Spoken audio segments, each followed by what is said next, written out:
Hey guys, how's it going? In this video, I'm going to show you how to take this apart in order to replace faulty buttons on this Leviton 10 button controller.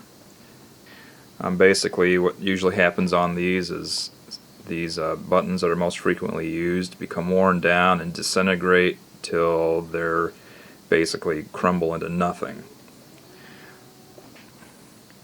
This is a replacement button. It's a plastic version. These are like a soft plastic or some kind of silicone, but I don't think they're silicone because they break down fairly easily. Each one of these replacement buttons replaces two adjacent buttons, so 1 and 2, 3 and 4, 5 and 6, 7 and 8. It'll fit in any position. These buttons are available on eBay. You cannot get these buttons anywhere. I've contacted Leviton and they no longer even carry parts for these units. So I will post a link in the description. There's been various models of this produced under different part names and numbers.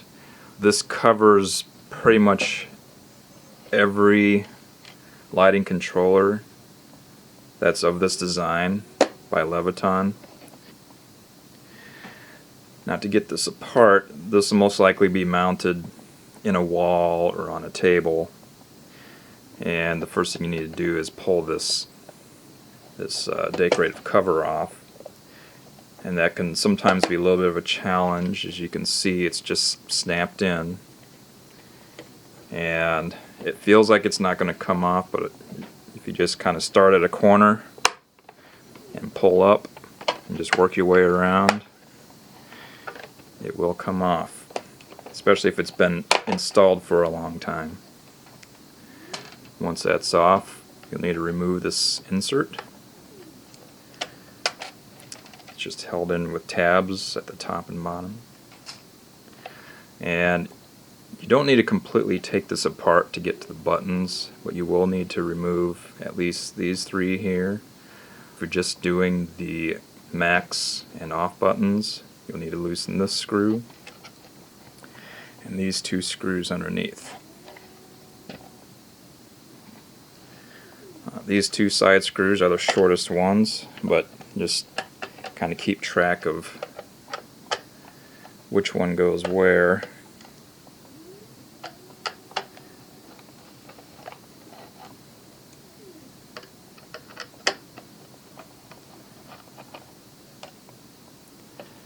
And when you do this, you should disconnect the power to the device for safety reasons.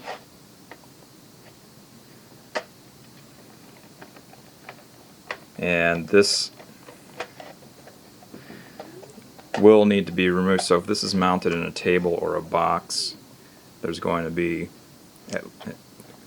a set of 4 screws that hold this panel in, so obviously you would have to take those loose and pull this out from the box or your whatever surface it's mounted to. And this is a quick disconnect plug, so you wouldn't have to really unwire anything, you would just unplug it. Alright, so we have the screws out.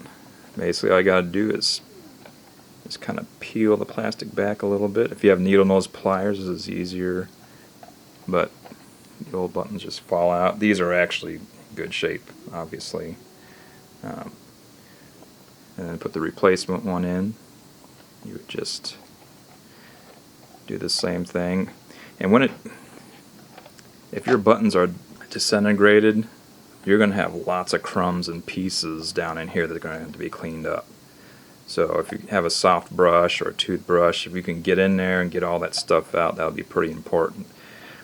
As well, there'll probably be some chunks stuck on the underside that will affect the operation of the button once you get it put in. It might permanently press down the off or max button and then you'll have problems.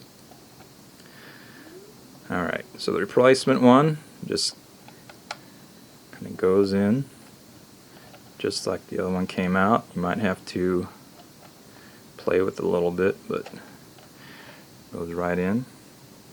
And then the same goes for the rest of these buttons, but these are all in very good condition, and most of them are. They're not frequently used buttons, or the seen buttons. Then screws don't have to go back in any particular order.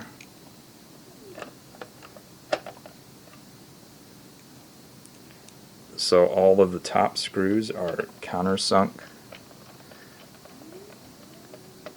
screws, and the ones in the bottom are just standard round head screws. And these need to be countersunk to obviously clear the trim panel.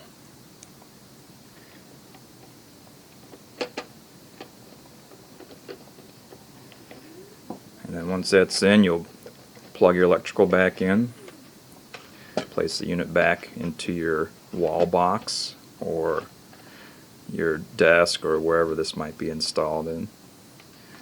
And then you need to put your insert back in. And once the insert's back in, it's easier to start with this end first. Just kind of get the buttons all aligned. And just start pressing it in until it snaps all the way around. And then once you're all in, reconnect power, and you can test out your buttons. You should be able to hear a distinctive click. We're getting out of focus here. Should be able to hear a distinctive click. Once that's done, you're all set. So if you have any questions, please feel free to drop a comment. Hope this video has helped you out, and we'll see you again on the next one.